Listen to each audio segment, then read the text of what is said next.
مولانا فضل الرحمان صاحب انہوں نے واضح اپنے پریس بریفنگ میں بھی یہ بات کہہ دی ہے کہ جو یہ مسودہ دیا گیا تھا یہ تو ناقابل قبول ہے. اعظم تارڑ ہو گئے یا بلاول بھٹو ہو گئے ان کو بھی نہیں معلوم تھا, اور بلاول بھٹو ہو گئے یا اعظم تارڑ ان دونوں کا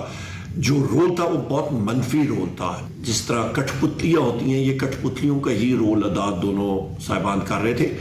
اور اسی طرح باقی بھی حکومت کے جو لوگ ہیں چاہے وہ ایم ولی ہو چاہے وہ انہوں نے ان کا رول ساروں کا اس میٹنگ میں بڑا نیگیٹو تھا, اور وہ چاہتے تھے کہ اپنے ہاتھ پیر خود ٹوک کے کاٹ کے کسی اور کے حوالے کر دیں.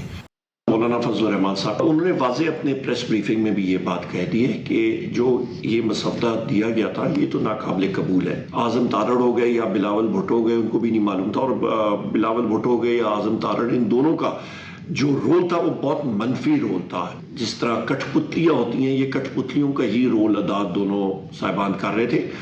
اور اسی طرح باقی بھی حکومت کے جو لوگ ہیں چاہے وہ ایم ولی ہو چاہے وہ انہوں نے ان کا رول ساروں کا اس میٹنگ میں بڑا نیگیٹو تھا,